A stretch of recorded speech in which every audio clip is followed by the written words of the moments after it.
The story you are about to hear represents a missing piece in the puzzle of modern history.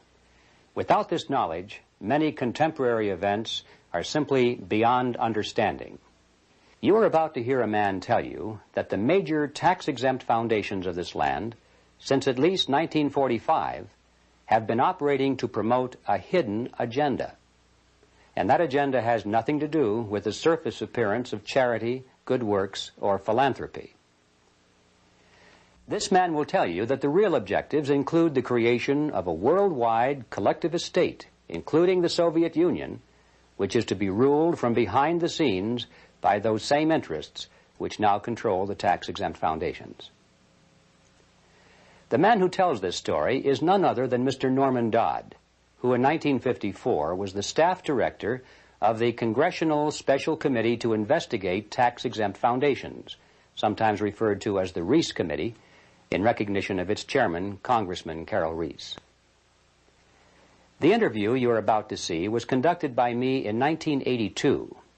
I had no immediate use for the material at that time, but I realized that Mr. Dodd's story was of extreme importance, and since he was advanced in age and not in good health, I simply wanted to capture his recollections on videotape while he was still with us. It was a wise decision because Mr. Dodd did pass away just a short time afterward. In recent months, there has been a resurgence of interest in the substance of Mr. Dodd's story, and we have decided to make it available to the general public. And so what now follows is the full, unedited interview, broken occasionally only for a tape change or to omit the sound of a passing airplane. It stands on its own as an important piece in the puzzle of modern history. Mr. Dodd, let's begin this interview by a brief statement for the record, telling us who you are, what your background is, and your qualifications to speak on this subject. Well, Mr. Griffin, as for who I am just, as the name implies, an individual born in New Jersey and educated in private schools, eventually in a school called Andover, Massachusetts, and then Yale University, and running through my whole period of being brought up and growing up, I have been an indefatigable reader, and I have had one major interest, and that was this country, as I was led to believe it was originally founded. And I entered the world of business knowing absolutely nothing about how that world operated, and realized that the only way to find out what that world was consisted of would be to become part of it. And I then acquired some experience in the manufacturing world, and then in the world of international communication, and finally chose banking as the field I wish to devote my life to. And I was fortunate enough to secure a position in one of the important banks in New York, and lived there. I lived through the conditions which led up to what is known as the crash of 1929, and I witnessed what is tantamount to a collapse of the structure of the United States as a whole. And much to my surprise, I was confronted by my superiors with in the middle of the panic in which they were immersed, I was confronted with the question, Norm, what do we do now? I was 30 at the time, and I had no more right to have an answer to that question than the man in the moon. However, I did manage to say to my superiors, gentlemen, you take this experience as proof of something that you do not know about banking. And you better go find out what that something is and act accordingly. 4 days later, I was confronted by the same superiors with a statement to the effect that, Norm, you go find out. And I really was fool enough to accept that assignment, because it meant that you were going out to search for something and nobody could tell you what you were looking for. But I felt so strongly on the subject that I consented to. I was relieved of all normal duties inside the bank. And 2.5 years later, I felt that it was possible to report back to those who had given me this assignment. And so I rendered such a report. And as a result of the report I rendered, I was told the following: Norm, what you're saying is we should return to sound banking. And I said, yes, in essence, that's exactly what I'm saying. Whereupon I got my first shock, which was a statement from them to this effect: we will never see sound banking in the United States again. And they cited chapter and verse to support that statement. And what they cited was as follows: since the end of World War I, we have been responsible for what they call the institutionalizing of conflicting interests. And they are so prevalent inside this country that they can never be resolved. This came to me as an extraordinary shock, because the men who made the statement were men who were deemed as the most prominent bankers in the country. The bank of which I was a part was spoken of as a Morgan bank. And coming from men of that caliber, a statement of that kind made a tremendous impression on me. And the type of impression that it made on me was, I wondered if I, as an individual and it's what they call a junior officer of the bank, could, with the same enthusiasm, foster the progress and the policies of the bank. I spent about a year trying to think this out and came to the conclusion that I would have to resign. I did resign, and as a consequence of that, had this experience. When my letter of resignation reached the desk of the president of the bank, he sent for me. And then I came to visit with him, and he stated to me, Norm, I have your letter, but I don't believe you understand what's happened in the last 10 days. And I said, no, Mr. Cochran, I have no idea what's happened. Well, he said, the directors have never been able to get your report to them out of their mind. And as a result, they have decided that you, as an individual, must begin at once, and you must reorganize this bank in keeping with your own ideas. And he then said, now, can I tear up your letter? And inasmuch as what had been said to me was offering me, at the age of, by then, 33, about as fine an opportunity for service to the country as I could imagine, I said yes. And they said they wished me to begin at once. And I did, and suddenly, in the span of about 6 weeks, I was not permitted to do another piece of work. And every time I brought the subject up, I was kind of patted on the back and said, and told,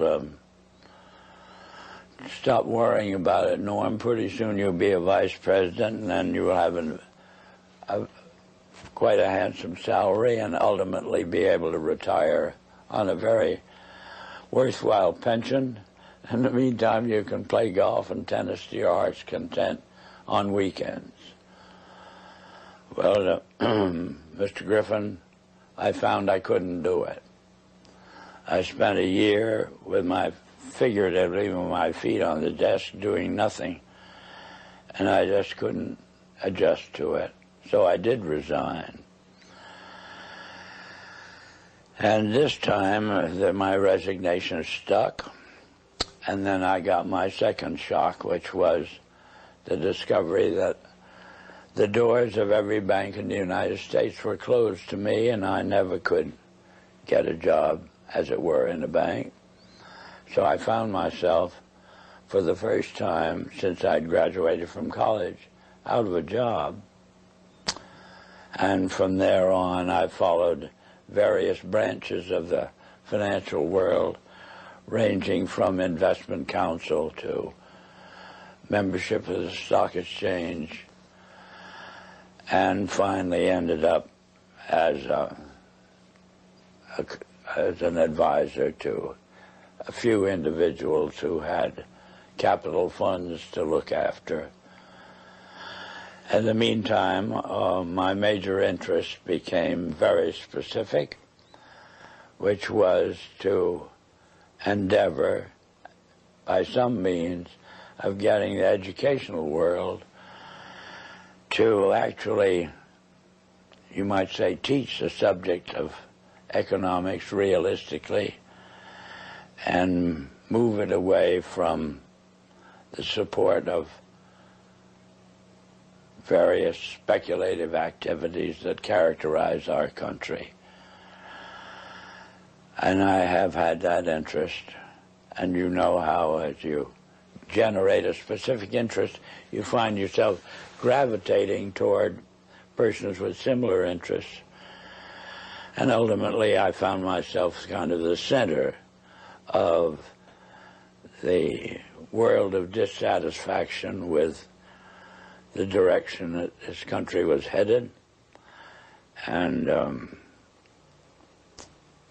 that's on one direction, and this same way I found myself in contact with many individuals who on their own had done a vast amount of studying and research in areas which were part of the problem.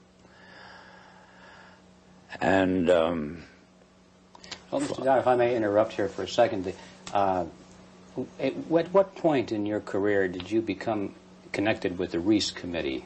1953. 1953. Yeah. And what was that capacity, sir?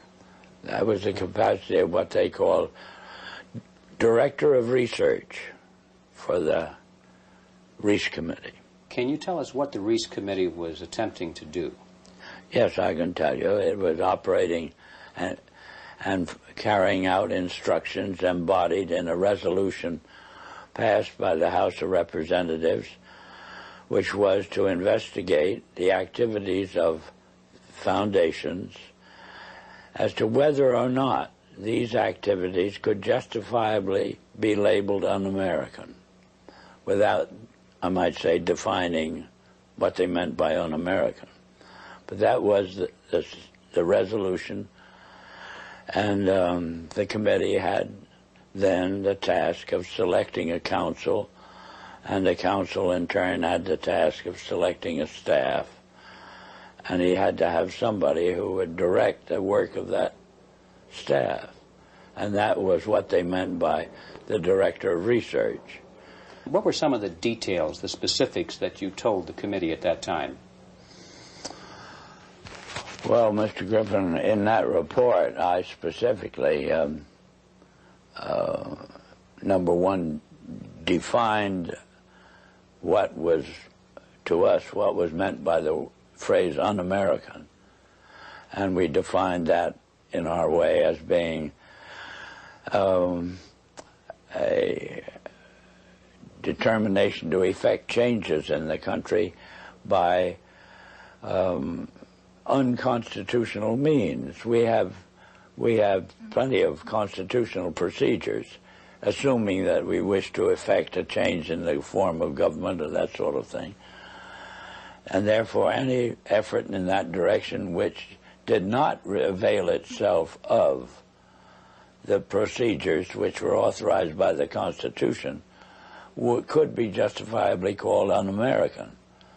That was the start of educating them up to that particular point. The next thing was to educate them as to the effect on the country as a whole of the activities of large endowed foundations over the then past 40 years. What was that effect, sir?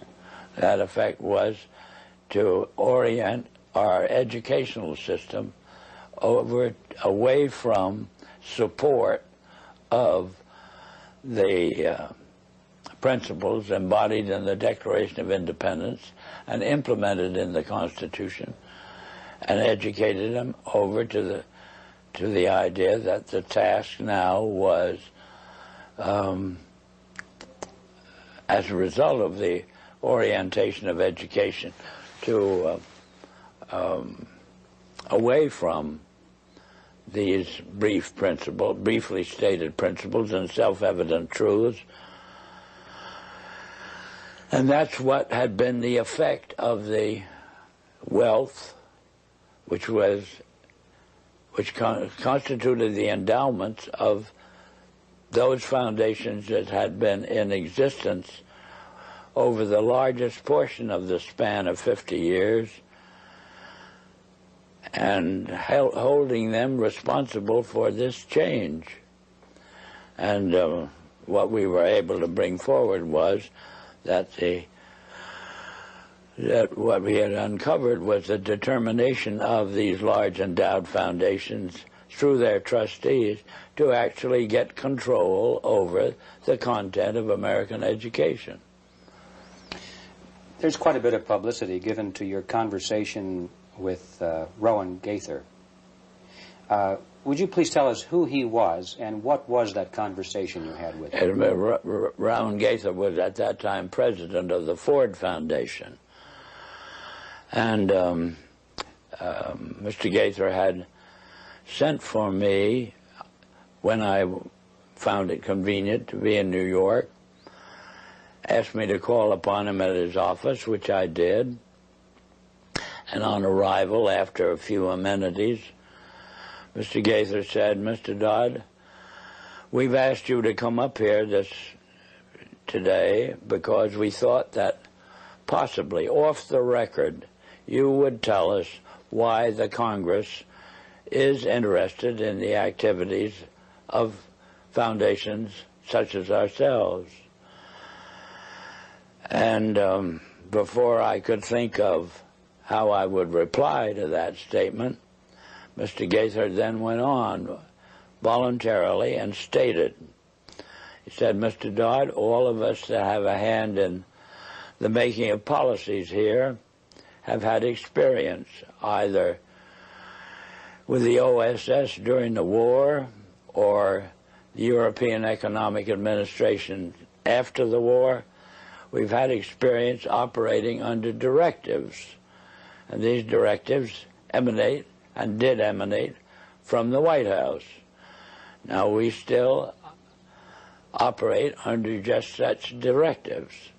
Would you like to know what the substance of these directives is?" And I said, "Yes, Mr. Gaither, I'd like very much to know."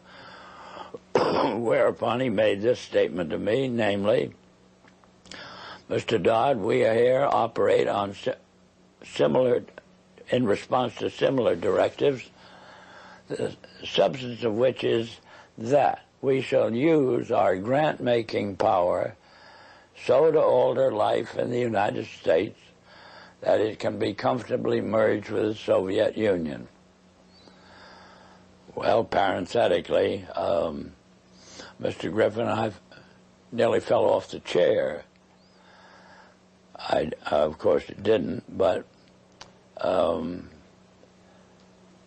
my response to Mr. Gaither then was, well, Mr. Gaither, I can now answer your first question. You forced the Congress of the United States to spend $150,000 to find out what you just told me. So why don't you I said, of course, legally you're entitled to make grants for this purpose, but I don't think you're entitled to withhold that information from the people of the country to whom you're indebted for your tax exemption. So why don't you tell the people of the country that's what you told me? And his answer was, we would not think of doing any such thing. So then I said, well, Mr. Gaither, obviously, you forced the Congress to spend this money in order to find out what you've just told me. Mr. Dodd, you have spoken before about some interesting things that were discovered by Catherine Casey at the Carnegie Endowment. Can you tell us that story, please? Yes, I'm glad to, Mr. Griffin. This experience that you have just referred to came about in response to a letter which I had written to the Carnegie Endowment for International Peace, asking certain questions and gathering certain information. And on the arrival of that letter, Dr. Johnson, who was then president of the Carnegie Endowment, telephoned me and said, did I ever come up to New York? And I said, yes, I did, more or less each weekend. And he said, well, when you're next here, will you drop in and see us? Which I did. And again, on arrival at the office of the endowment, I found myself in the presence of Dr. Joseph Johnson, the president, who was a successor to Alger Hiss, two vice presidents, and their own counsel, a partner in the firm, Sullivan and Cromwell. And Dr. Johnson said, after, again, amenities, Mr. Dodd, we have your letter. We can answer all those questions, but it'd be a great deal of trouble.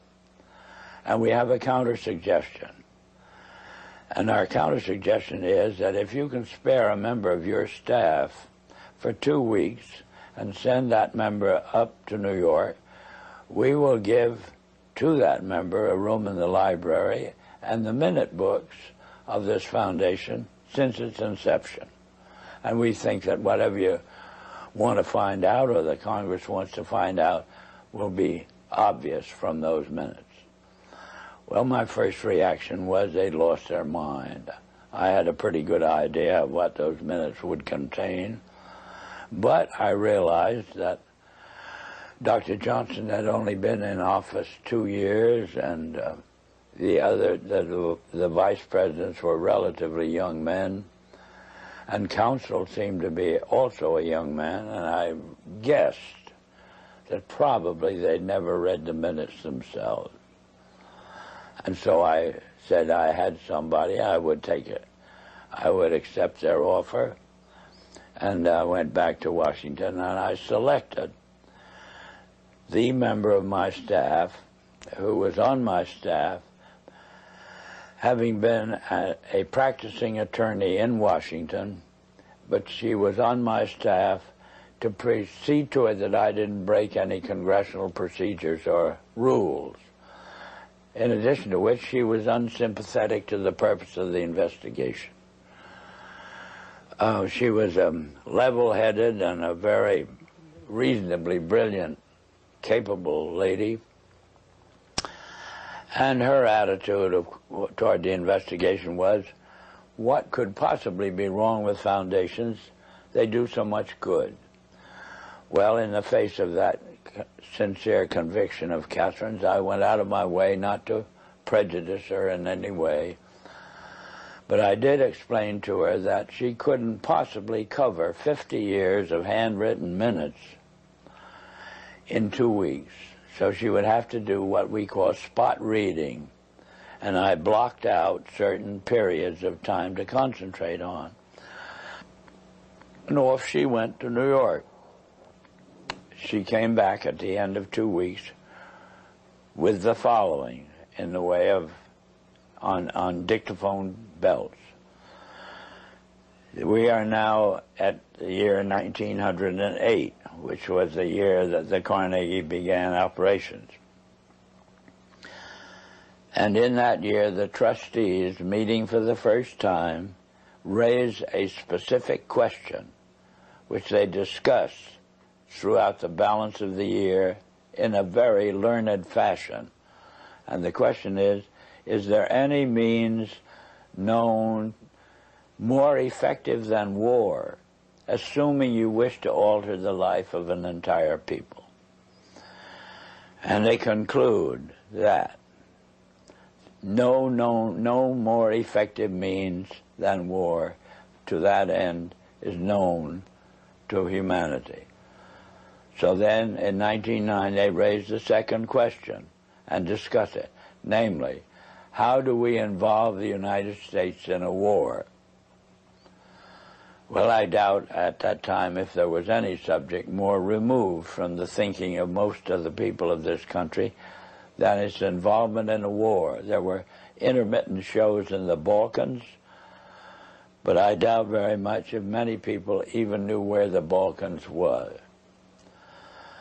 Then finally, they answer that question as follows. We must control the State Department. And then that very naturally raises the question of how do we do that? And they answer it by saying we must take over it and control the diplomatic machinery of this country. And finally they resolve to aim at that as an objective. Then time passes, and we are eventually in a war, which would have been World War I. And at that time, they record on their minutes a shocking report in which they dispatched to President Wilson a telegram cautioning him to see that the war does not end too quickly. And finally, of course, the war is over. At that time, their interest shifts over to preventing what they call a reversion of life in the United States to what it was prior to 1914, when World War I broke out. And they arrive at that point, they come to the conclusion that to prevent a reversion, we must control education in the United States. And they realize that that's a pretty big task. So to them, it is too big for them alone, so they approach the Rockefeller Foundation with the suggestion that that portion of education which could be considered domestic be handled by the Rockefeller Foundation, and that portion which is international should be handled by the endowment. And they then decide that the key to the success of these two operations lay in an alteration in the teaching of American history. So they approach 4 of the then most prominent teachers of American history in the country, people like Charles and Mary Bird, and their suggestion to them is, will they alter the manner in which they present this subject, and they get turned down flat. So they then decide that it is necessary for them to do, as they say, build our own stable of historians. And then they approach the Guggenheim Foundation, which specializes in fellowships, and say, when we find young men in the process of studying for doctorates in the field of American history, and we feel that they are the right caliber. Will you grant them fellowships on our say-so? And the answer is yes. So under that condition, eventually they assembled 20. And they take this 20 potential teachers of American history to London, and there they're briefed into what is expected of them when, as and if they secure appointments in keeping with the doctorates they will have earned. And that group of 20 historians ultimately becomes the nucleus of the American Historical Association. And then toward the end of the 1920s, the endowment grants to the American Historical Association $400,000 for a study of our history in a manner which points to what can this country be, can it look forward to in the future. And that culminates in a 7-volume study, the last volume of which is, of course, in essence a summary of the contents of the other 6. And the essence of the last volume is the future of this country belongs to collectivism administered with characteristic American efficiency. That's the story that ultimately grew out of, and of course was what could have been presented by the members of this congressional committee to the Congress as a whole for just exactly what it said. But they never got to that point. This is the story that emerged from the minutes of the Carnegie Fund. That's right. The Carnegie Endowment That's Fund. right. And so... It was official to that extent. I see. And Catherine Casey brought all of these back in the form of dictated notes or verbatim readings of the minutes. On dictaphone belts. Are those in existence today? I don't know. But if they are, they're somewhere in the archives under the control of the Congress, House of Representatives. How many people actually heard those, or were they typed up transcripts made of them? How many people actually heard those recordings? Oh, 3 maybe. Myself, my top assistants, and Catherine. Yeah, I might tell you this experience as far as its impact on Catherine Casey was concerned was she never was able to return to her law practice.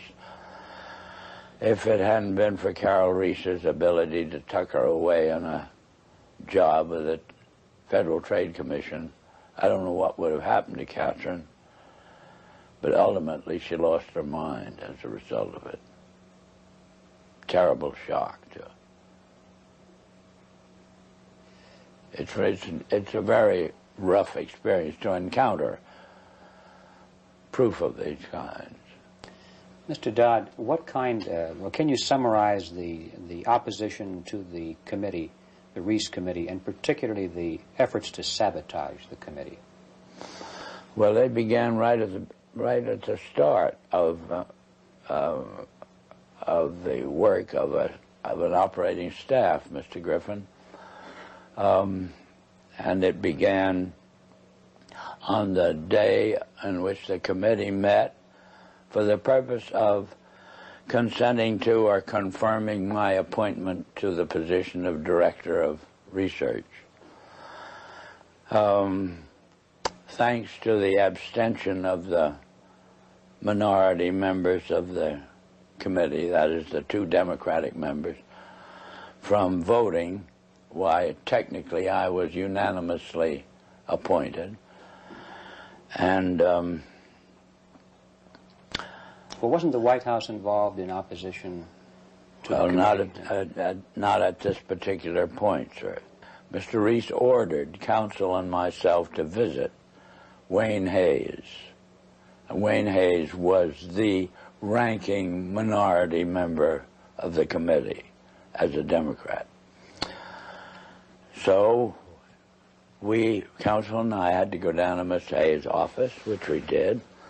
Mr. Hayes greeted us with the flat statement directed primarily to me, which was that I am opposed to this investigation.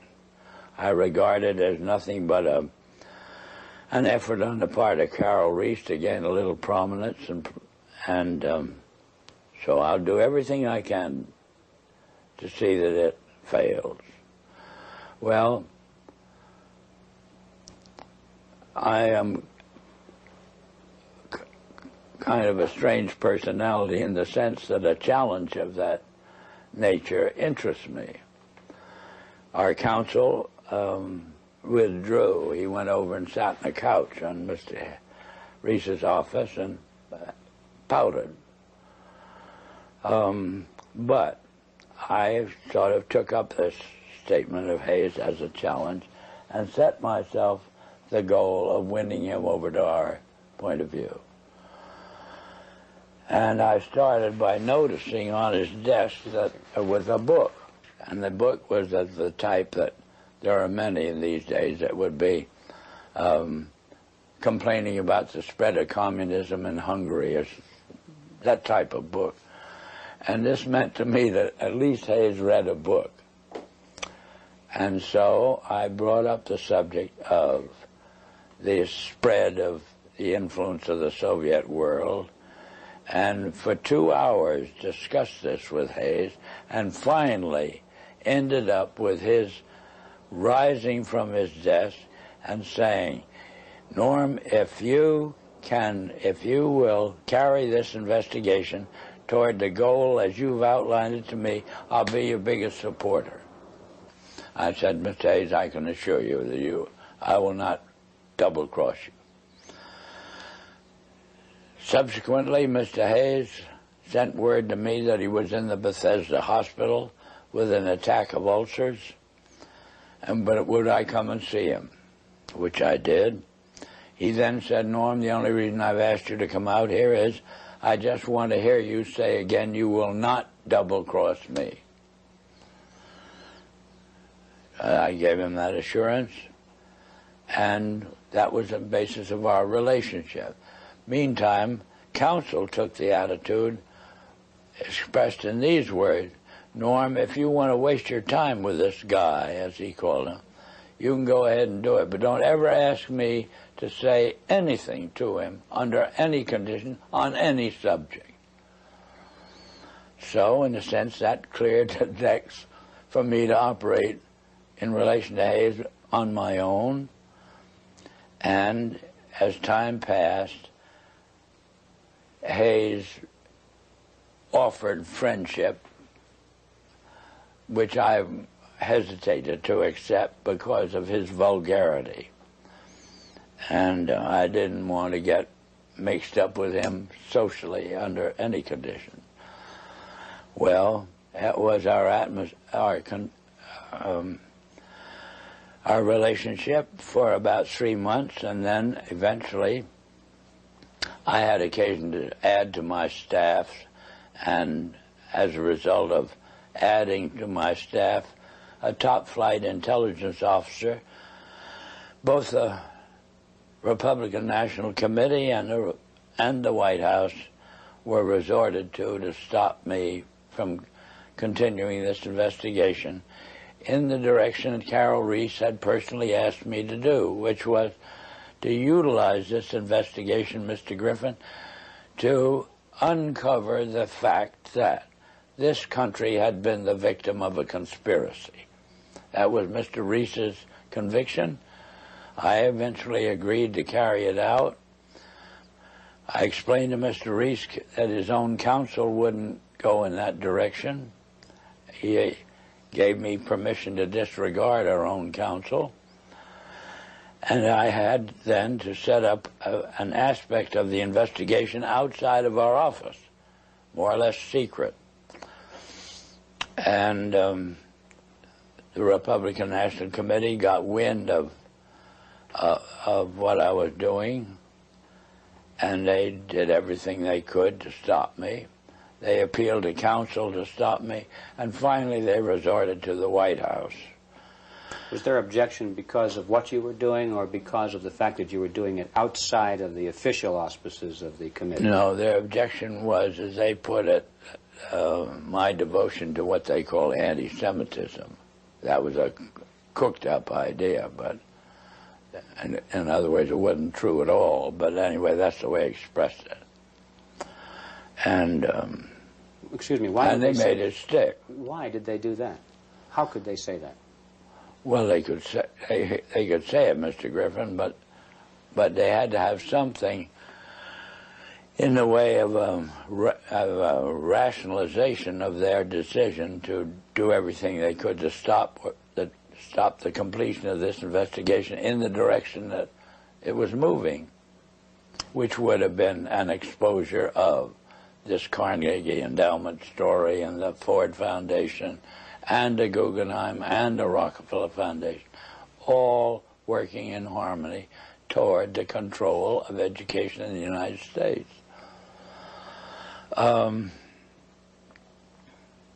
Well, in any event, to secure the help of the White House in the picture, they assigned, they got the White House to cause the liaison personality between the White House and the Hill, a major person, to go up to Hayes and try to get him to, as it were, actively oppose what the investigation was engaged in.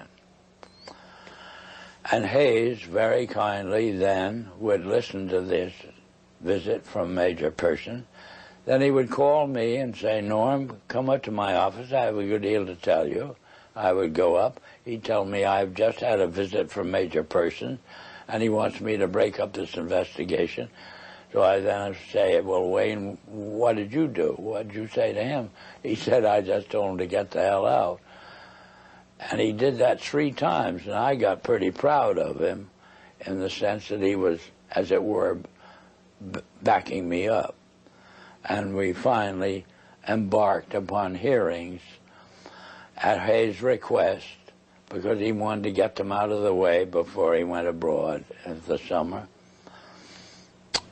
And but why were the hearings finally terminated? What happened to the committee? What happened to the committee or the hearings? Or the hearings. The hearings.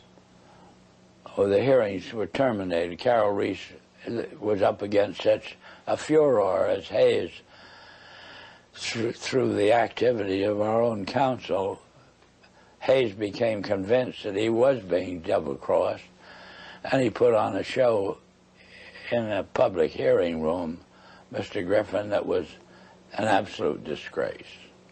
And he called Carol Reese publicly every name in the book, and Mr. Reese took this as proof that he couldn't continue the hearings.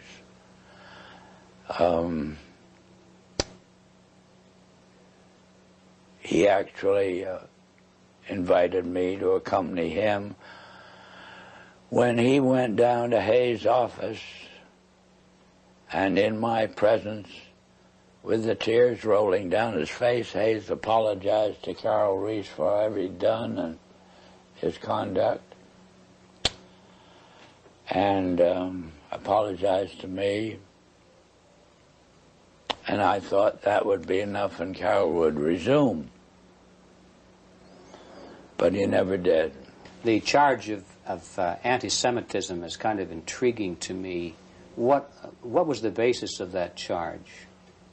Was there any basis for it at all? No, the basis that the Republican National Committee used was that the intelligence officer I'd taken on my staff, when I oriented this investigation to the exposure of and proof of a conspiracy, was known to have a book, and the book was deemed to be anti-Semitic. This was childish, but this was the second in command of the Republican National Committee, and he told me that I would have to dismiss this person from my staff. Who was that person, sir?